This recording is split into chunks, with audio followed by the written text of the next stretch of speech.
aku Siti Halimatus Syadiah. Aku akan mengajak Sobat Geografi Muda ini untuk menjelajahi dunia awan di video kali ini. Happy watching!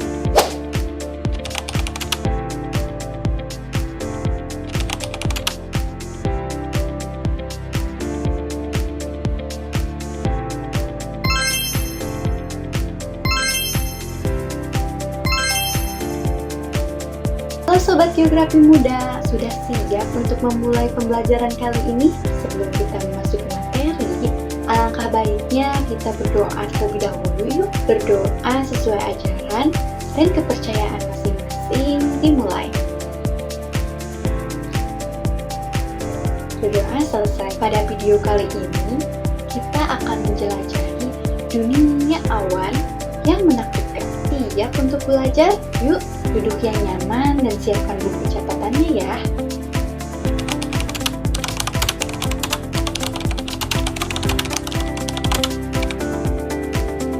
Berbentuk gumpalan putih seperti permen kapas bisa dilihat tapi tidak bisa digapai, mengajak berimajinasi, berkembangkan kreativitas, berjalan di atas langit tapi tidak pernah jatuh. Siapakah aku? Kira-kira apa ya jawabannya? Ya, jawabannya adalah awan. Pernah gak sih kamu berhayal untuk menyentuh, menggigit, dan berjalan atau tidur di atasnya? Pernahkah kamu membayangkan jika suatu hari nanti gumpalan awan jatuh ke bumi? Dan pernahkah kamu berpikir mengapa awan di atas langit memiliki bentuk yang berbeda-beda?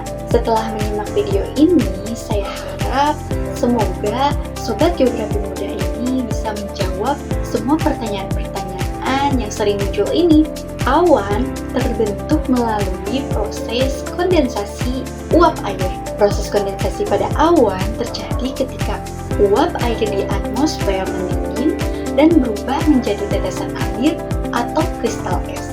Proses ini dimulai ketika udara hangat yang mengandung uap air naik mengalami penurunan suhu seiring dengan ketinggian. Saat kita naik ke gunung, semakin tinggi kita naik, maka udaranya akan semakin dingin. Demikian juga dengan uap tadi. Awan memiliki massa atau berat yang tidak seringan permen kapas. Massa awan bisa mencapai 1 ton atau setara dengan pesawat jet loh.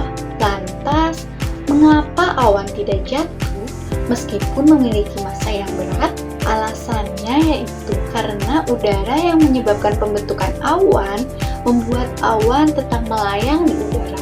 Udara di bawah awan lebih padat dibandingkan awan, hingga awan mengapung di atas udara yang lebih padat di dekat permukaan tanah. Tapi massa awan lama-kelamaan akan berubah dan jatuh ke permukaan bumi dalam bentuk hujan atau salju. Berbicara mengenai awan, rasanya kurang lengkap jika tanpa membahas Luke Howard. Siapa ya Luke Howard? Si Bapak Awan. Howard merupakan seorang ahli kimia kelahiran Inggris pada tahun 1772.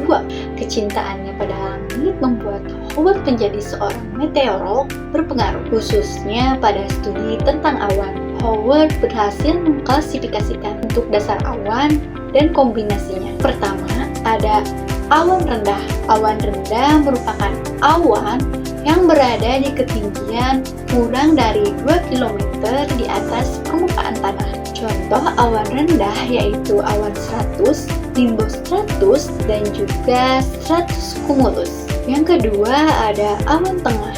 Awan tengah berada di ketinggian 2-6 km di atas permukaan tanah.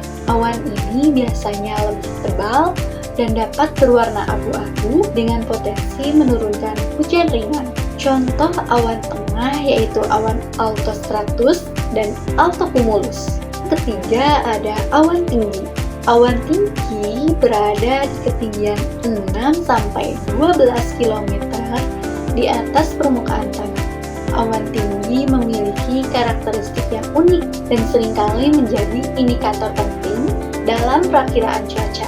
dengan bentuk yang halus, tipis, dan warna yang cerah menjadi tanda awal perubahan cuaca. Contoh awan tinggi yaitu awan cirrus, cirrocumulus, dan cirrostratus. Keempat, ada awan dengan perkembangan vertikal. Awan ini berada di ketinggian lebih dari 450 meter di atas permukaan tanah, berbentuk menara atau gumpalan yang padat dan mengandung banyak uap air yang dapat menyebabkan hujan, petir, dan angin kencang. Contoh awan dengan perkembangan vertikal yaitu cumulus dan cumulonimbus. Dalam penjelajahan kita mengenai awan, kita telah menyaksikan keindahan dan keajaiban fenomena atmosfer yang seringkali kita anggap sepele. Awan yang terbentuk dari kumpulan uap air yang mengembun tidak hanya menarik perhatian dengan bentuknya yang menyerupai gumpalan permen kapas, tapi juga memiliki peran penting dalam siklus air dan cuaca di bumi. Dengan semua informasi ini, kita tidak hanya memahami bagaimana awan terbentuk dan berfungsi, tetapi juga dapat mengagumi keindahan langit yang terus berubah. Mari kita berimajinasi menjelajahi dunia awan yang menakjubkan ini. Selesai sudah penjelajahan kita di atas langit mengenai awan.